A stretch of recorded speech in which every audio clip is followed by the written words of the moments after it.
are hopefully able to see it and put it on my YouTube channel. Hey, Mr. Hall.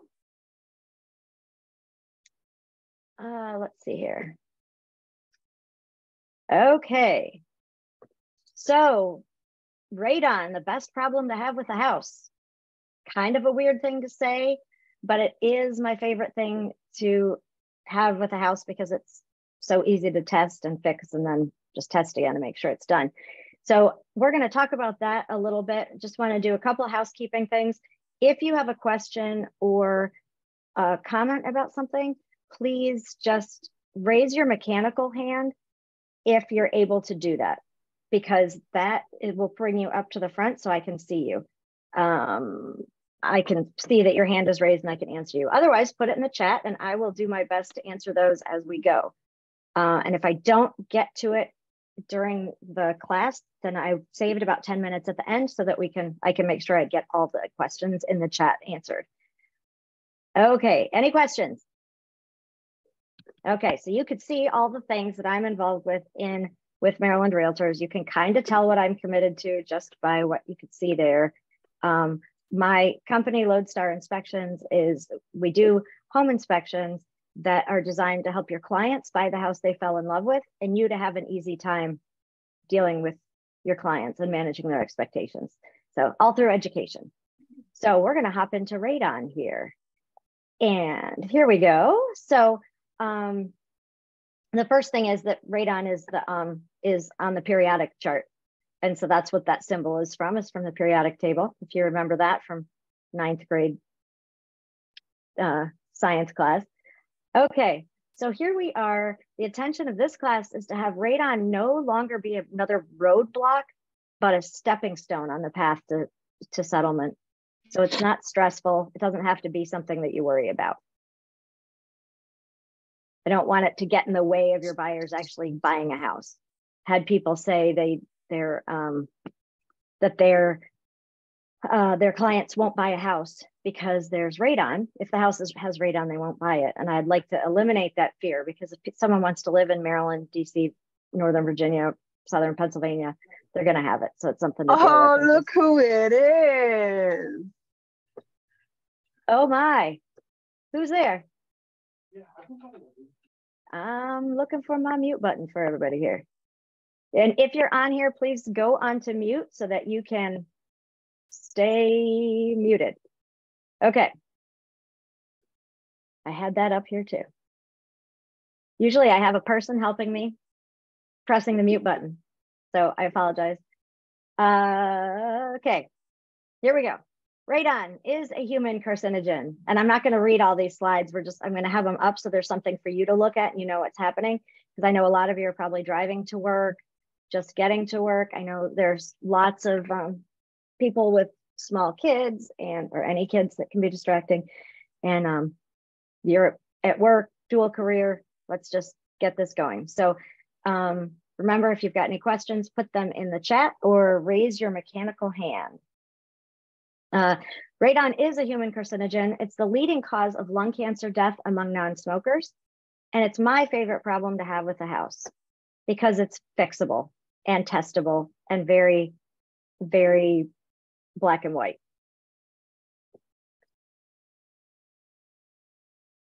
So what is radon? And what we're going to do is talk about what radon is and then get into the mitigation and when you should test and that kind of thing and when you should not test so that you've got that information. But I want to get some understanding at the beginning here so that you've got it.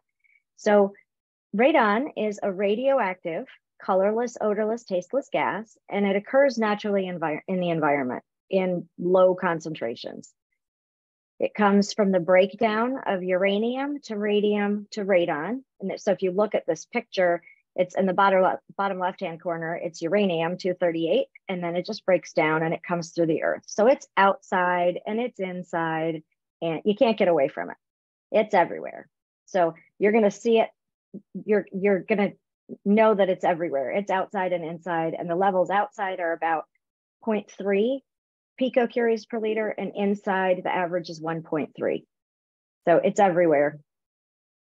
It's just the planet, because there's uranium in the earth. All right, so what happens is the radon progeny, radon decay, actually, or the radon particles attach to the dust or smoke that's in the air, and then you breathe that in, and then those radioactive particles cause the cells to decay in your lungs, and that is the radioactive decay is actually the DNA change that causes lung cancer. And it's this is an annoying piece of information to me because I don't like the thought that it means that maybe I really should dust more, because there's dust in the air that radon particles can attach to. So just not my favorite thing, but we don't want to have radon have anything to attach to. All right. So this is Marie Curie, as in picocurie. And a picocurie is a measurement of the rate of the radioactive decay of radon. So when it's measured in picocuries per liter, and you can see how it's written there. And I have this slide in here just so you can get a sense, and it'll help you as you're writing the word picocurie so that you get it. Like it just jogs your memory, because I know it's a challenging, picocurie is an interesting thing to say. I told you average indoor levels 1.2, 1.3, average outdoors 0.3. The actionable threshold for what needs to be fixed in a house is 4 picocuries per liter. And your goal when you mitigate is to get it to 2 or lower. And most mitigation companies do that. And that's what they're working to do. And that's usually what their promise is to you, or their guarantee that they'll get it below 2. And then if it goes above that, then they'll come back and fix it, adjust the fan and motor. We'll get into that in a little bit.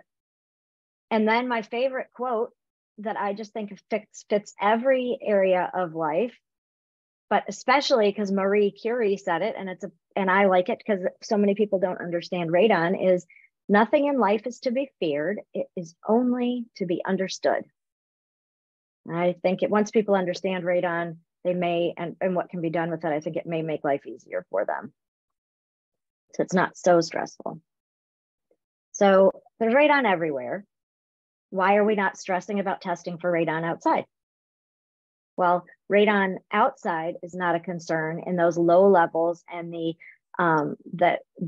not concentrated levels of radon. It's the concentration in your house, like the lowest habitable level of your house.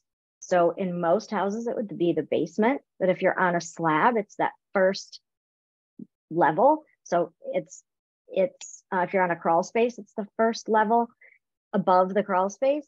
And generally, the levels in the basement, or that first lowest level that's touching the earth, is about double what it is on the next floor above. So if you have a test in the basement and it's 14 picocuries per liter, then on the second floor, it's probably going to be right around 7. Not a hard and fast rule, but it's a way to think about it.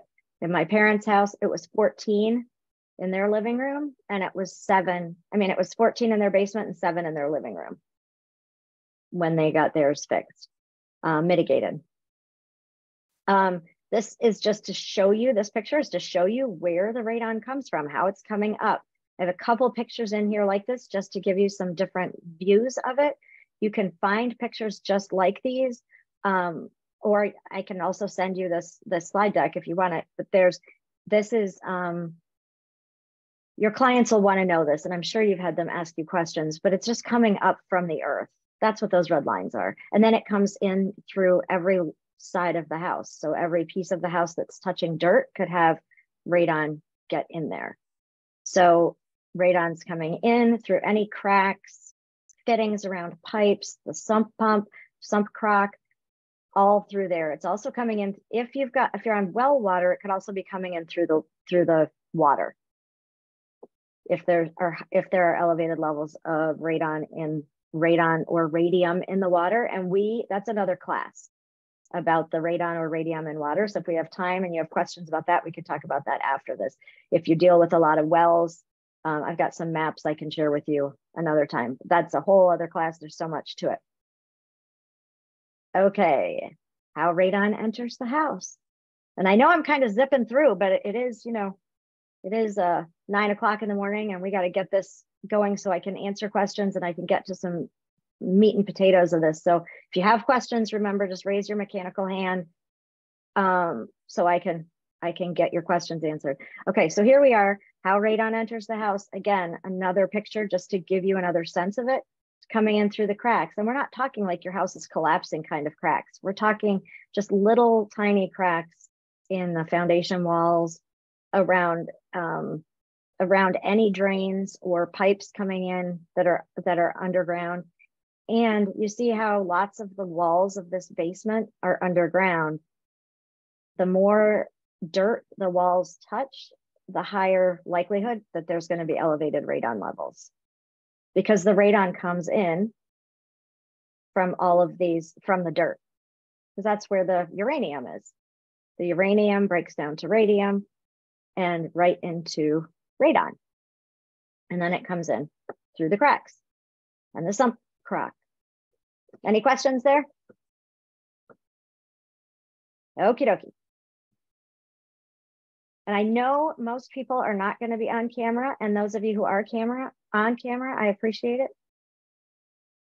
So thank you. Just so I know that there are actually people here. You know how, you know, when you're like talking on Zoom and you're like, oh my gosh, it's like a void. Is anybody actually here? Okay. So here we go into, and thanks for getting me, you know, Lynn, Kim, I saw you getting it. Okay. Here we are looking at some areas that radon comes in. I told you it doesn't have to be on a, it doesn't have to be a huge crack in the wall. You see this picture on the bottom left, that is there's just a crack in the foundation wall at the joint between some cinder blocks. And sometimes there can be a joint in the cinder blocks and there's a crack like that. And that could also be a sign of water, right? That water could be pushing on it. So if it's bowed out, there are other concerns too. And that's another class, but you'll see cracks, and those would be things that, as long as there's not great movement and it stays like that for a while, water's probably not a concern. However, radon would be. And thank you, Vita. I know you're here and you're moving around, and it's totally fine. That's the joy of this class. There's no CE, there's no credit. So you get to actually be getting on with your life and getting a little bit of information. It's like a live podcast, only not as repeatable or pausable. You can't pause me. Okay, so we have down here this Vida, by the way. Oh, Vida, thank you for correcting me. Thank you. Wonderful. I'm glad you're here.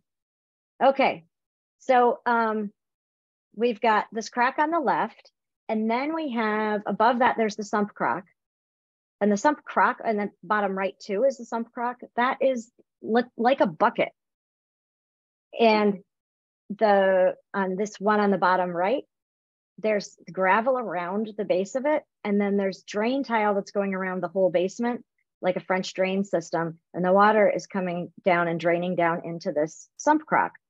Well, when you do, when that's open, so here's a picture of an open one on top, that opening right here is radon just can come right through from the ground and up into the space. So one thing to think about as you're preparing a house to go on the market, if you're about to list a house, make sure that this is covered up in a way that the radon, you don't have to don't seal it with caulk or anything, but just if you want to make sure that there are no openings that can allow the radon to come up into the house. Does that make sense? Okay. So cover it, and you can get a cover like this one down on the bottom right. And what happens up here on this one, you've got to have the pipes coming out because it's pumping the water out, and generally it comes out of the top and out. So you've got to have an opening there, but that's a thing to think about as you're listing a house. And when you test for radon with your buyers, you're gonna test, but you don't want to test right next to this because it's gonna be high, and no one's actually snuggling up with the sump crack and going to be exposed to it at that level. But you want to have it closed. Give your sellers the best chance of a accurate reading. and then have your buyers protected when they move in there. On the upper right-hand corner is a waterproofing system. And so this basement has been waterproofed and they left it like this. There's gravel there. Yes, the water's draining. The basement's not wet anymore. However, radon comes right up through that gravel. That's like a superhighway for radon. So, and the difference in the pressure in your house compared to outside sucks that radon right in, especially in the winter because hot air rises. They turn the heat on, the air rises and pulls that air from below the house, which is where radon's trying to come from and get up into the house.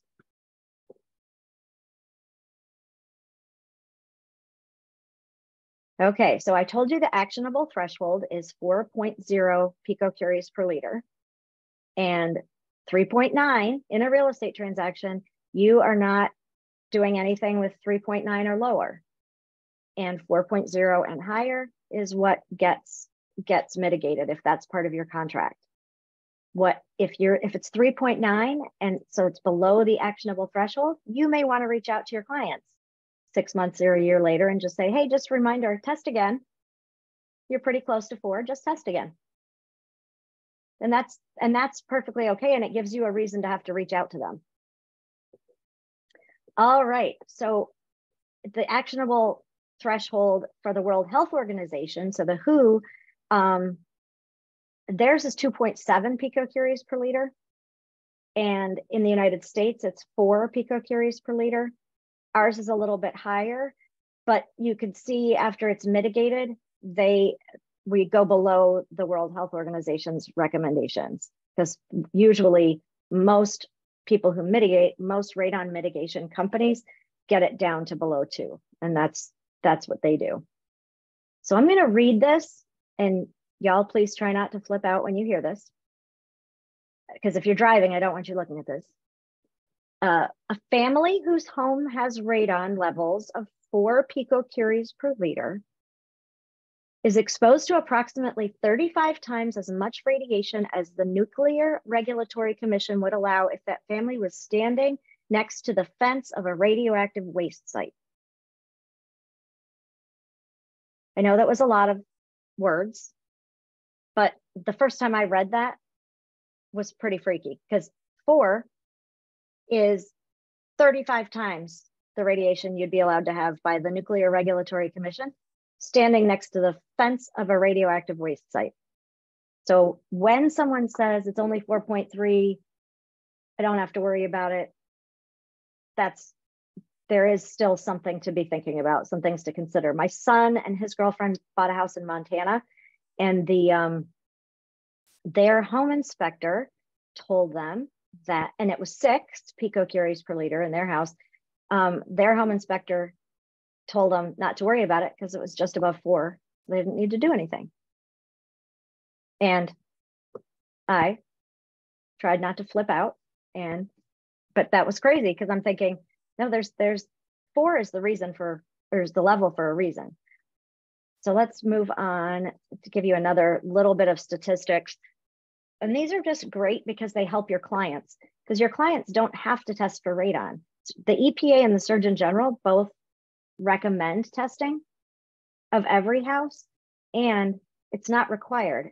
I happen to know that legislation is being introduced into the Maryland legislature this fall, trying to require radon testing for all real estate transactions. So trying to get it to be like the Montgomery County laws about radon testing.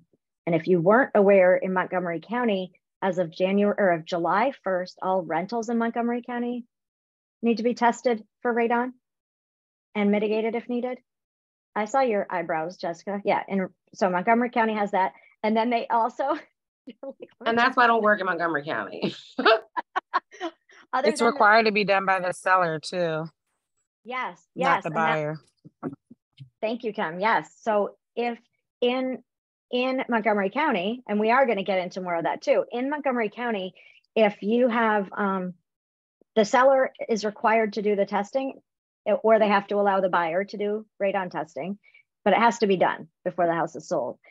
And they test all their public buildings, they test the schools, the schools sent home a letter to all the parents saying you need to get your house tested for radon if you haven't.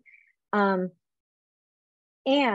we're going to talk about this in a little bit because yes, the sellers can test for radon, and there are some concerns I have for you if you're working with a buyer in Montgomery County where the seller tested. Just some things to look at, and we will talk about that as we get a little further in. I just get so excited that I just jump ahead of myself, so I apologize. Oh my gosh, I jumped ahead without even talking about the slide. I am so excited. Let me just talk to you about this. Did anybody had a chance to read this while it was sitting here? Anybody ever smoke and then quit smoking? So if you, Yes. yep, me too. So if you, and right now, anybody a social smoker, you just go out, have a couple drinks and you smoke. That is what radon is like at 0.5. So remember 4.0 is and I see your question, Vita. So hang on a sec. At 0.5, it's like smoking 1 cigarette a day. And we're receiving 25 x-rays a year. 2.0 is like smoking 4 cigarettes a day or receiving 100 x-rays a year. And now remember, 2.0 is what we're trying to get it below. That's what the mitigation companies are doing. 4.0, remember my son's home inspector said 6 was fine. 4.0 is like smoking 8 cigarettes a day.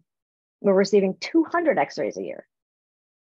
10 is like 20 cigarettes a day. We're receiving 500 x-rays a year. I mean, that's pretty remarkable. Oh, okay, got it. So thank you, Vita. No question, got it, thank you. The smoking thing is just like, when you think about it, like you quit smoking or you exercise, you went vegan, I don't know, you're very responsible with your health, you take your medications, you do all the things, you go for physicals, all of those things. This is something that is just like a regular health thing. Like you just take care of your health, this is what you do. And that's one way to also help educate your buyers. It's not like it's just something to talk about. It's just something that there is because you take care of your health, you take your diabetes medicine, you do this. It's all, you take your high blood pressure medicine, you just do all this. It all goes together. Can we get a copy of this, Rachel? Absolutely, absolutely. Yep. Okay. If you want the slide, actually, if you put your email in the chat, I will send it to whoever puts it in there. I don't want to send it to people and have you be like, please stop sending me stuff. Okay. This is a map that is very blurry and I apologize, but you get the general gist of it. I didn't realize how blurry it was and then I forgot to replace the picture. So this is in Maryland. So there's a map like this for the EPA and everybody, I was going to say everybody I talk with. A lot of people that I talk with have clients who go onto the EPA website or see this chart, like they Google it. We've got that. They are expert buyers and sellers are experts in everything because they can look this stuff up. These maps haven't changed in years. They just don't change. There's not an aggregating place that holds all of the radon testing data. So if we're doing for like Abina, we do a home inspection and we do a radon test. We do those tests and we send that to your buyer. That's all that happens with it. It doesn't go to some great collection of radon tests in the sky. And there are companies that sell those kits, like at Home Depot and on Amazon.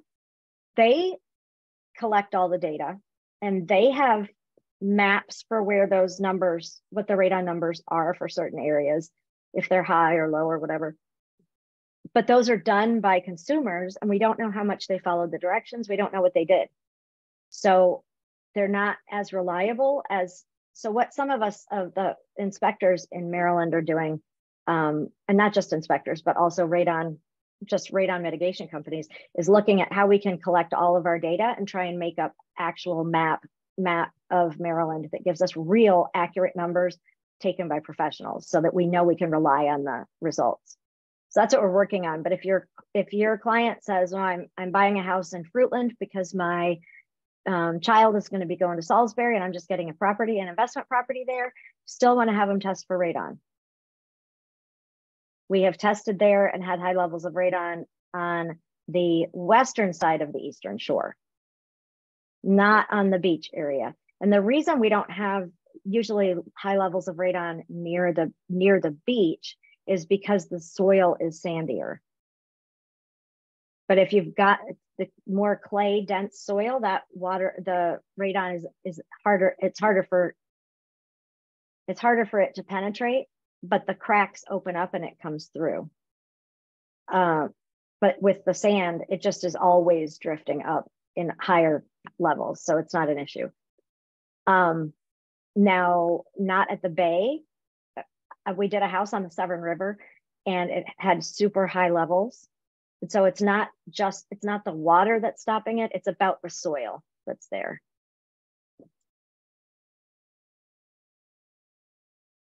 All right, so we started talking about this. Miss Randall got us started on the Montgomery County law, which started, it feels like it just came into existence, but it was in 2016. Montgomery County was the only county in the country to require radon testing by the sellers. And I predict it will go to other counties. And really, I have met with the American Association of Radon Scientists and Technologists, Maryland chapter. We have met with the Maryland Real Estate Commission to discuss this because they brought it to our attention that they want to do radon testing for all properties at all transactions. And we're saying there's too many loopholes and confusing things about the Montgomery County law. So trying to have it make sense if that's what they're going to do. My goal with radon is to educate people so that they have the information to make a decision about what they want and what they want to do. Not make something necessarily compulsory here, but to make it that they know, okay, I know, yep, I think I want to test, or nope, doesn't bother me. Whatever, you're a human being, you make your decision. Now, Montgomery County has said you can't make that decision on your own if you're a landlord, which I think that's pretty great because most tenants might not know about radon. And I could just get into that because it's just interesting to me what's happening with that around the country. So, and Maryland is trying to take the lead here. Any questions about that one? Oh, and the colors on the map. Yeah, so I put this picture in here as a placeholder and didn't actually put in the right picture with the key and everything. So I'm so sorry. Red is elevated, has elevated above 4 consistently throughout there. Now there will be houses that don't have it. And there will be some in the red areas that don't have it. And there will be areas in the yellow that do have it. And orange has not as many places with the elevated levels, but it does have elevated levels. So I'm sorry for removing that key. I will add the new picture to that before I send this to you. And I'm writing myself a note. Thank you for bearing with me. I love proving I'm human. Okay. In case you were wondering if I was human, that was so amazing. Okay, here we go. Thanks for chuckling, Lynn. I appreciate that. Okay, any questions about the Montgomery County law? Or about the map? Okay.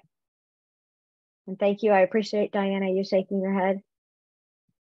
Just having a couple people on here, and Diana got on here really early, which is what I do when I'm getting on a Zoom thing. I go turn it on and then like a half hour early, and then I go get coffee, walk the dog, all the stuff. But so nice seeing your face. Okay, no questions there. Here we go. I told you the EPA and the Surgeon General say that if the house touches dirt, it should be tested. And they want it to be tested during any real estate transaction, or they recommend it. I just like this. I like this picture because this is the house you don't have to test for. You don't need to test for radon at this house because there's no part of it that is touching dirt of the actual structure of the house. So, and so this is interesting because as this is here, you could, when you go to your buyers go to buy their investment property or they're at the beach and it's on stilts, they don't need to test it. It's on stilts. So this one you don't have to test, but if dirt is touching it anywhere, it will need to be, they recommend testing. Any questions on that? I have a question. It's not really pertaining to this, but if the system is already installed and reading, does the buyer still do a radon test? Yep. Great question. Because what happens is the earth changes, and as the earth shifts, then the radon finds different pathways to the air. So as it's finding new pathways, it changes the levels in the house. So, and your motor for the radon mitigation system usually lasts about 10 years. Now, some of the older ones seem to just last forever. I know my business partner, his radon mitigation system has been just going nonstop since 1996. But we all know that things are not being built like they were built before. So the planned obsolescence is there. So they will stop working, and then you want to know that too. So as the earth changes, the levels change, and so your radon mitigation system might not be powerful enough to keep pulling up the radon from below the house. And that is another interesting part, and we'll get into that, Kimberly. That's great. Great question.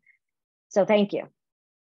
Normally I teach this as a CE, so I recreated all my slides in a different order kind of, and tried to make them a little more exciting so that we could condense it. So you're teaching me how to get this where I need to add some extra stuff in the right places in the thing.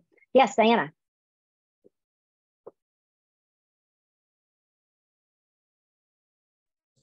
Sorry, I was trying to unmute. Is it expensive to do that radiation? The radon mediation, is that expensive? It's not as expensive. It's more expensive than a water heater, probably, or right around the same price as a water heater, or installed, or less than a furnace, about $1,500. Okay, all right. And it's different all over, and you can get different types of different styles. So if your HOA has different rules and regulations, you may need a more expensive mitigation system to disguise it better, that kind of thing. Okay, thank you. You're welcome. Lynn, did you have a question? Okay, so this picture I have so that you can see. Oh, someone had a question? Yeah. Oh, yeah, go ahead, Maria. Back to what you were saying about the last woman's question about if there's already a system in place that's reading the levels and mitigating, and you said still have it tested. So say you have tested still and they're off basically from what the system's reading, and are you saying that it's good to do that just so you know if they need to then upgrade that mitigation system so it's matching the test? Yes, and I get your question, and I think there's one there. The reading that you're talking about is the U-shaped thing with the water in it. Yeah, the colored water. So that actually doesn't give a reading of what the radon levels are.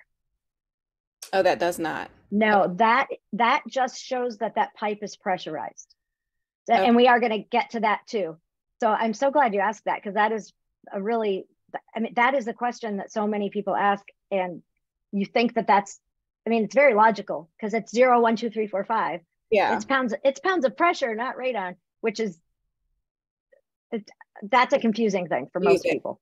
Yeah, I've had a seller or an agent send me a picture of that, like there's radon mitigation in place, and like here's the picture of the thing, and I'm like, oh, it's under 4, great, but Yes, that's awesome. Yes, I totally agree.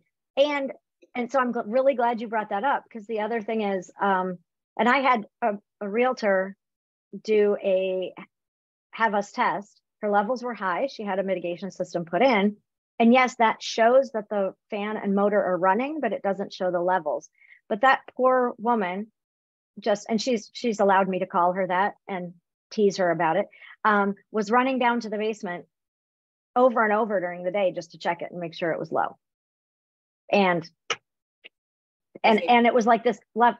Yeah, I felt so badly for her, because I'm like, oh, no, that's just showing you the fan's still working. And usually you can tell it's still working because you put your hand on the pipe and you could feel it vibrating. On the outside of the house or the inside, you could just feel it. You can go to the sump crock, and if it's coming from there, and just put your hand on it. And if it's vibrating a little bit, you can feel that. I do these mock home inspections at a property in Ellicott City, and in there, there is a radon mitigation system. And so I have everyone just put their hand on it so you can feel it. So if you want to come do that, that's also in the Calendly sign up. And I know a lot of us have worked together in that capacity, just doing that. So if you want to do that, you can come and just check this. I answered your question like way a long time ago, didn't I, Maria? Okay. No, it's okay. No, I'm glad I asked that and you were able to fill me in. Yes, there's no dumb questions, and I'm never going to try and explain dual agency to anybody. And I appreciate like that'll be my specialty will be the radon, and your specialty can be dual agency and all the other stuff that I don't want to. Thank you. Okay, so the more sides of a house that are touching the dirt, the greater chance of elevated levels of radon. So in a basement, which is underground, you've got 1, 2, 3 sides, and then you've got the front and the back too. That's a lot of dirt touching the house. There's dirt touching it. It's probably got higher levels of radon. If these were all in the same area, so maybe these are all in Eldersburg, they're all going to have, if this one has high levels of radon, and the area is the same, the slab on grade is probably going to have high levels, and this crawl space is probably going to have high levels. The reason being, and every house, even next to each other, one might have high levels, one might not. But given that, just in a hypothetical, like purely clinical from that standpoint, all of these houses could have high levels of radon. The basement one is likely to have the highest levels. And because there's dirt touching this slab on grade, that could have high levels. Because there's dirt touching the crawl space, and if here is 14, there's less. Remember I was saying how it's like half of that on the next level up? So if it's 14 at the bottom, down here, and there's not much room for that radon to actually dissipate in that crawl space. So it's going up, more is going up into the space up here. So you're probably looking at an 8 or a 10 up here. So you're not testing in the crawl space, because you only test where the habitable levels or have habitable locations. So where people might actually live, spend time. So you wouldn't, unless you're living in your crawl space, you're not testing down here, but you're testing here, and it's still going to be high if the crawl space is high. So you just test here. Any questions on that? Okay. So the way testing is done is actually, let me just show you this first. Testing is, this is where talking about the Montgomery County law is important, because in Montgomery County, with that law, the sellers can test the house for radon, and they can use a kit from Home Depot or Amazon or Lowe's or whatever, and then hopefully follow the directions, and then send that kit back. They test and then send it into the lab, and then they get those results back. We don't know if they follow the directions correctly. You know, I mean, have you seen people drive? Those rules are pretty distinct, and they make us take tests to tell them we know how to do that. Radon testing, there is none of that, and no testing for no training for homeowners to actually do this testing. So they might not follow the directions correctly. The directions might not be they might not even have good directions that tell you all of this, depending on what you get. But in Montgomery County, they can buy any kit they like and just test, put it in the basement, lowest habitable level of the house, keep the doors and windows closed. And then also in Montgomery County, those sellers can then, when they're finished, send those off to the lab and give that report to the buyers. Okay. So within the past, I think it's within the past 2 years, if they've done that, they can give that result to the buyers. I was at a house where the seller had that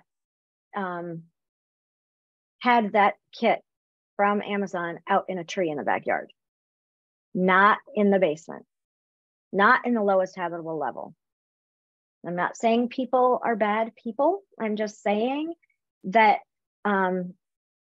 when people get scared, they sometimes do stuff they might not regularly do when it comes to money, and they don't know what they're doing. So let's see, Lynn, you've got a question? Yeah, do you think a buyer can not accept that and require professional testing? In that case, generally, yes. The buyer then just hires somebody to do it themselves. Okay. So they've got someone who's working for them to do it.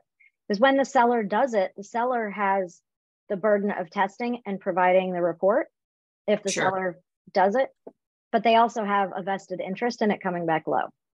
Right. As an agent working with the buyer, if I'm to assume that the seller is following instructions or being honest, but that's a really big assumption on my buyer's part. Right. And since everything's about you protecting your buyer, sure. I mean, that's what you're doing. This is just something to be aware of. So if you let them know that you still recommend that they test. When they don't, that's fine. As long as they know, then they can go into it and be, they say, I don't want to spend the $200 or whatever it is to test for radon. I don't want to spend that. I'm just going to go with their report and I'll test later. Most people don't test later after they move in. Right. And I'm wondering some good verbiage as, representing the buyers to the seller agent and the seller. Hey, we know you tested, but we want to do our own test. Yep. And that's good. And if someone has that and you want to send it to me, I can share it if you've got verbiage about that, if you've requested a test. Right. I know that even when we do home inspections in Montgomery County and they've got a test result, we still recommend testing. So we put it in the report to help you as much as possible so that you can just use that as a request from the inspector. So then Sophie's got a question in the chat. Did that answer your question, Lynn? Yes, thank you. Okay, you're welcome. So if anybody has verbiage on requesting radon testing after someone's already given you results from their personal test from a seller, just let me know and I'll get it to you, Lynn. Okay. Okay. Why do you have to turn off dehumidifiers? So you don't want you want air not flowing near where you're doing the testing. So you don't want to have a fan blowing near the tester. You don't want the exhaust fans going in the bathrooms.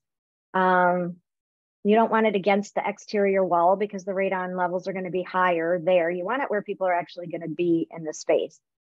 And any draft, any air movement. You also don't want it if you have window air conditioners running, because that's pulling the air, like that is changing the airflow. You want to have the windows and doors closed. Now we know that you're going to be in the house and have doors opening and closing if people are living there, and that's fine, but not leaving them open. So you don't have contractors coming in and out and the painters coming in and out, or you're moving. That's not what you have done while you're testing. So it's just all of not having any of those things going on. And I've been in houses where radon mitigation companies in this area have tested in all places where you're not supposed to. And one of the things is when you're turning off the dehumidifiers is the home inspector's got to say, you got to turn this back on. When we come to pick this up, we're going to turn on the dehumidifier again. Because most people who have a dehumidifier, there's some moisture in the basement or wherever it is. So it's just something, it just as another piece of the protocol to do that. Okay, so there are multiple ways. Oh shoot, I just skipped that one and I need to tell you about it here because I jumped ahead. Because I told you it's exciting. Okay, this is a continuous radon monitor. This is actively sampling the air every hour. And a radon test takes a minimum of 48 hours and you get 48 readings. And then you take an average, or the equipment takes an average of those 48 readings and then gives you a number. So that's what the radon test gives you. This, using a continuous monitor, is one that actually gives you data that's super useful, not just a number. So the number for this is 9.4 picocuries per liter. But if you look at this on the left-hand side, you could see that there's a red line with a red dot, a red circle. That's where it was moved. So I set it up and then realized that they had toddlers and this was not going to be a good space for it because the toddler was going to knock it over probably. So I moved it. And that's fine. But if I saw a red line like this in the middle, or even if I saw that red line there and the numbers were up and down, and then suddenly it goes to 0. And then there's a red line over here and the levels go up again, then I'm going to think it was tampered with. And I did have one seller's agent call me and say, my seller had the radon monitor in the freezer. So I need you to come and retest and my seller will be paying for that. The listing agent got there to the house to meet the realtor or the home inspector to pick it up. And I can't remember which one, it might have been Kate going to pick it up. And she went to pick it up and the listing agent was there and was like, this radon monitor, this continuous monitor is covered in condensation. The lady's trying to dry it off. And she's like, what did you do? Well, I had it in the freezer. I didn't want to have high levels of radon. Okay, well, let's start over then. And all of that, it's like that quote at the very beginning that I said about fear, like if you understand it, maybe it won't be so scary and I get people don't understand and they are worried about money. It's a challenge, but anyway, people do things sometimes. So this is what the information is, so that when you're doing a continuous monitor, you can actually see it. And just show you another one. The other one that you've probably heard of is the canisters. And a lot of people say, when are you coming to pick up the canisters? Where's the canister? The canister is stuck in the lowest habitable level also, and then it's picked up and then they give you the reading and it's just a number. There's nothing else that goes with it. So it doesn't, the big issue with that one is, how do you know if it was moved? How do you know if we had some weird weather, because radon doesn't get through water and snow, it can't get through your skin. It doesn't get through that. If you have a wicked storm, you might not want to test because the radon levels will be really, really high. But when it's just raining, the levels will go up a little bit. When there's some snow on the ground, it's a layer that the radon can't get through. There's some snow. So all of those things make the levels a little bit higher. And you can see that on this chart. You can kind of see the weather change. It's pretty neat and it's very exciting. And I'm thrilled that you all are here to learn about it. But with the canister, you don't know that. You just see, and you don't know that it was in someone's freezer or out in the flipping tree in the backyard, which still blows my mind. And those two are my favorite radon misplacement stories. Okay. So that, and then you have a number, which is what you want, but it's nice to have some backup data too. The test kits from Home Depot and Lowe's, we talked a little bit about, but these take about 10 days to get results. And they can be $15 to $20 on Amazon. So the price is good. But a Consumer Reports said that 60% of them were wrong. So those levels could be wrong in either direction. So you might think you have high and not, think you have low and not. And this is what's acceptable for the sellers to test with. The sellers can test with these or continuous monitors or canisters in Montgomery County. These are acceptable.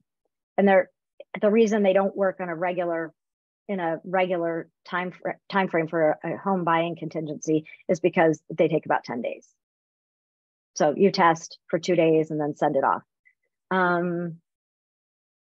And ideally, you would test for 9 months. Ideally, you would get all the days, I mean, days and nights and all the seasons, because it changes during the seasons. Like I said, it's higher in the winter because you have the heat on and it pulls the radon up, all that.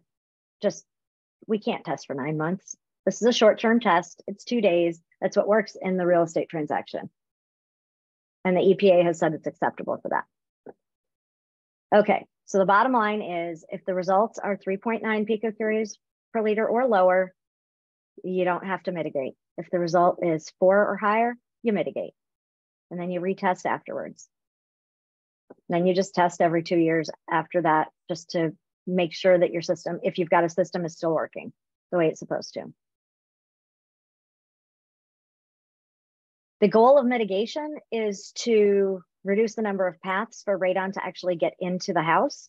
So sealing all the gaps and then also putting in the system, the radon mitigation system down in the pipes or down under the foundation, costs between $1,000 and $1,600.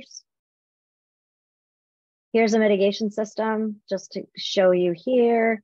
We've got the pipe going up. This one, you could do it inside the house, or that, which costs more, or you could do it coming to the outside of the house. So this is an active system. It's got a fan right in here and a motor in here. And so the radon is coming up and going out. It's super lazy gas, and it goes wherever it's getting pulled. So it doesn't take a whole lot to get this radon up and out. I'll show you another one. In new construction, they are building the houses with the passive system. So here's and it's pretty rudimentary, but here's a passive system. There's the radon pipe, the radon being the green little dots, and there's no fan and no motor, but that does lower the radon levels just a little bit, just relying on the pressure, just naturally that this is going to be a little lower. It's just pulling it out. And with an active system, it's making greater pressure, and that's what we're measuring, Maria. And then that's pulling it right up with the fan and motor. So that's what that manometer is reading. And I'm going to show you that in a second. But here's some passive systems that are just to kind of give you an idea. Here they are. There's just no radon fan or motor on these. Make sense? Okay. Okay, here's the manometer. And this is here at the top one.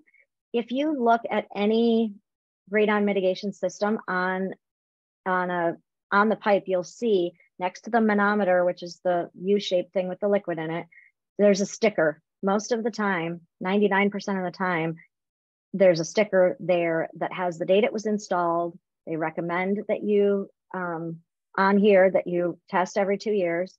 And it shows you where the levels of water should be. So here, the levels should be uneven.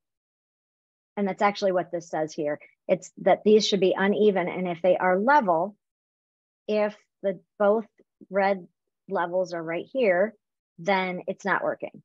Like there's no difference in pressure inside or out. So if those levels are the same, it's bad. The fan isn't working. If they're different, then it means that the fan is working. And you would also be able to feel the fan working usually if you just hold on to the, touch the pipe, the radon pipe. Does that make sense? Okay. All righty. So then also just mitigation contractors will do this. There's no licensing for radon mitigation in Maryland. So I just put mitigation contractors, but they're going to be able to look at the house and determine what the best way is to mitigate based on what what the client really wants and their preferences. So this one that I was saying that you could have really expensive mitigation system. This one on the right, they did it as a, to make it look like a downspout. So it's PVC, but it's shaped like a downspout. So it's less obtrusive. And then here's the fan and the motor. And the rule is now when they're installing fans for mitigation systems is that the fan goes outside. The old ones you'll see inside in the basement and stuff. This now that's it's outside. Not saying you have to replace ones that are in houses now. That would be an upgrade. This is I'm just letting you know that's a new installation process that they're doing. And here's a fan and a motor on the outside of the house, and it's going up, and it should discharge at the roof line, above the roof line. And then once it's in there, you can actually have the house retested to see what the levels are after 48 hours. It's really quick to get that done. Make sense? Okay, so any questions on that right now? As before we go, I have one more thing that I wanted to show you about how you get that into the where did we go here? Into the report where that is, so that you can see what we write at least to request the testing. So then I can show you that. Any questions though? I have just one. Is the pipe that releases the radon always a PVC pipe? In most cases, yes. Have you seen it as something else? No, I was just thinking, and I'm like, wow, so radon can like go through concrete, but not PVC pipe. Yep. Yes, because actually concrete is porous, which you don't think of, but the PVC is good. Yes, and if you want more about PVC not being porous, sewer scope class. Okay. That's a fun one. Okay, so I'm going to show you this really quick here, but yeah, you're absolutely right. It's like, seriously, it's PVC is fine and our skin is fine, but it goes through concrete. Yeah.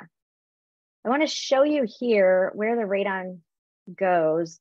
So on our website, there's a sample report. So you could just go here anytime. And if your clients want to know if you've got sellers who haven't sold in 100 years, you can send them here to see what a digital report looks like.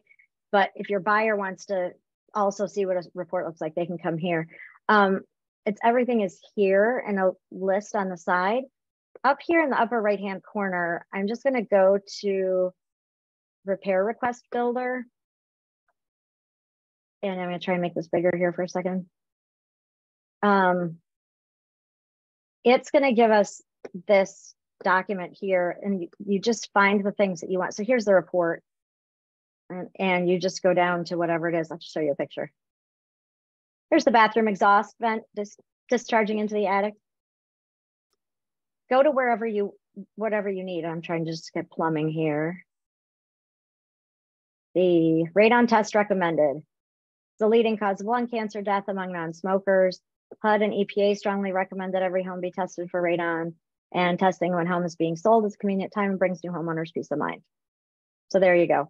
The way we write our comments is with a verb at the beginning. So you could just copy and paste, and you don't have to do anything else with it. You don't have to rewrite it. So I'm just doing this for some fun here. And then you take it up here and preview, and then it's going to show us this. You just attach this to your addendum. So here it is. Here's your engage the plumber to place the shower diverter. Where's the radon one? And there's the radon one. So that's all there. You don't have to rewrite everything, but then that's where our comment is. Oops. So here's a sample report, and that one other one that is even faster and easier. And then we will wrap up. And if anyone has any questions, put them in the chat, please, so I can make sure I answer. Also under report tools is the observations, copy and paste the text. So you can just see everything is here, and you can just copy and paste it all, or you can copy and paste what you need and you don't have to go through the whole report. Okay. So that's on our website if you want to play with it. You can't break it because it's a practice one. It's a sample one. So any questions before we head off? Any class recommendations, other classes that you'd like to see me offer? We do have other people who will come on and teach it, and we'll do it together, like the hard money lending and the lead paint one. And so is there anything else that anyone has stuff? You're welcome, Tanika. Thank you for coming. Okay, well then if we are done, it is wonderful that you have been here. Thank you. And you're welcome, Kim. If you've got any questions, if you need anything, let me know. I'm going to email everyone the slide deck. And then if anyone has anything for me to send to Lynn about verbiage, about the radon testing in Montgomery County, send it over to me. All righty. Good to see you Thanks, all. Rachel. Bye. You're welcome. Bye. Thank you for being here. Bye.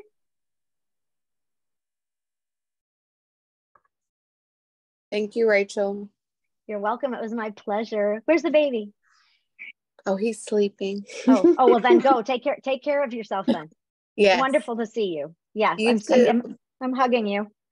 Watching the baby get so big on social media, just crazy. He's too big. He'll be 5 months on Thursday. So it's amazing. Thanks, Rachel. This is Vida. I'm signing out. Oh, wonderful, Vida. Thank you so much for participating. No problem. Thanks. Wait. Oh, you'll be sending the recording? Yep. All right. Thanks. You're welcome. Bye. Bye.